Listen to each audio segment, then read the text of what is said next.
Hey everyone, welcome back to my channel. Make sure before you do anything, you hit that like button, subscribe, and turn on your notifications. And let's get right into today's video. So today is Monday, Manic Mondays, and on Mondays we talk about mental health issues. Today, as I promised on my last video, I'm going to be talking about my last trip to the mental institution.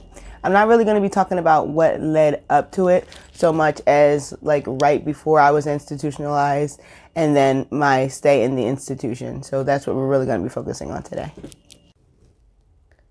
So my last stay in the mental hospital took place around August of 2018, and I got out in September of 2018. It was like towards the end of August and the middle of September, so I was in there for a total of about 2 weeks. And how I got there was, I don't remember why or how, but I remember walking down the middle of a 5-lane street thinking I was invincible and thinking I couldn't be hit by cars. And obviously, like, the police disagreed and they came and got me. But I know that sounds silly to think you're invincible, thinking you can't get hit by cars. But I have right here some pamphlets about bipolar disorder. Again, sorry, I do not know how to flip the camera around. I am going to figure it out, I promise. But this is talking about bipolar disorder and some symptoms of mania. It says increased energy, not wanting to or being able to sleep, euphoria, feeling invincible, splurging money or excess in other areas, agitation, irritability, nervousness, impatience, anger, thinking and or speaking very fast, exaggerated self-esteem, poor judgment, or disproportionate or unrealistic ideas or plans.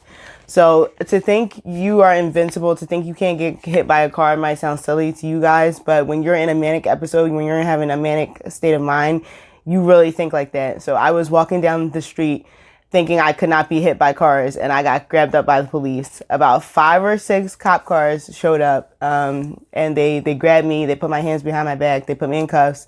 They asked me if I was on drugs. They asked me if I had been drinking, and I said no.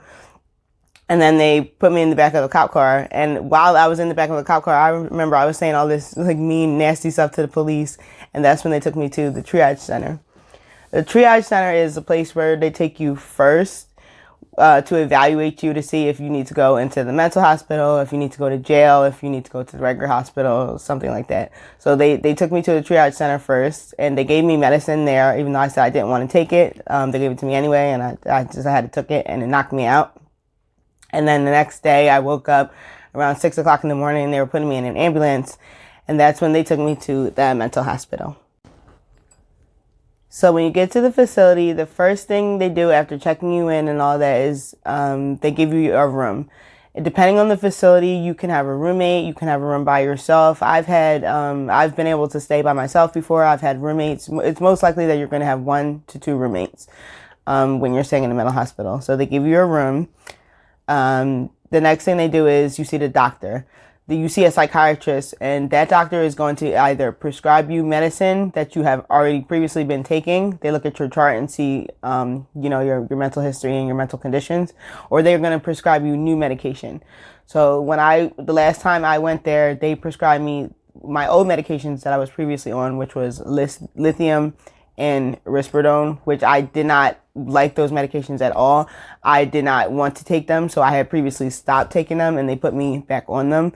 And when I realized when they did put me back on those medications that they were actually causing me audio and visual hallucinations, when they put me back on when I was in the mental hospital, and I asked them to take me off of it, but they just said, let's ride it out and keep taking them while you're in here, and then you can see your doctor when you get out to change your medicine. So that's what I did. So another thing you have to do when you're institutionalized is go to group therapy. Group therapy really isn't that bad. You're going to have to sit with other patients, other people who are inside the institution, and talk about your feelings and different things like that. A lot of people don't like therapy, so this might be hard for them.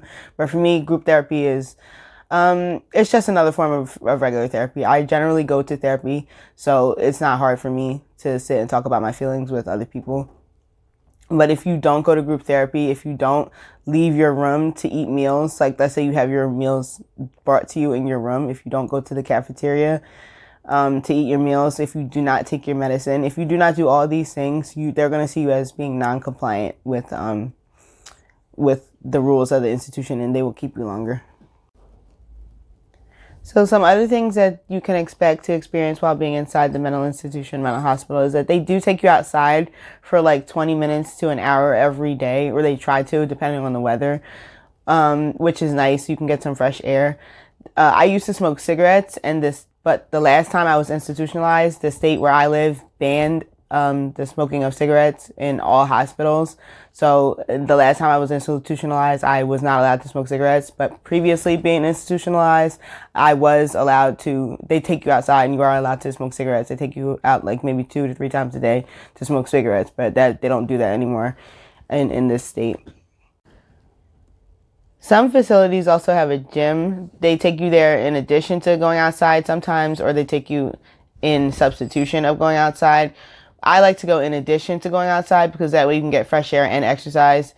The gym facilities usually have regular gym equipment like basketballs, volleyballs, just different assorted balls that you can play with and run around up and down the court with one another and play games. All in all, going inside the mental hospital really is not that bad. It gives you a little vacation from your life. It gives you a little time away from things that you may be stressing about or things that may be upsetting you. But the issue for me comes when they want to keep you for an extended amount of time. Every time I've been in the mental hospital, I've been in there for a minimum of 1 week, maximum of 3 weeks. And for me, 3 weeks is way too long. The last time I was in there, which is the time I'm talking about now in August, I was in there for 2 weeks, and 2 weeks was way too long for me. 2 weeks is a long time to be away from your friends, your family, your routine, everything that you're used to. So for me, it's not going in there, which is the problem. It's staying in there.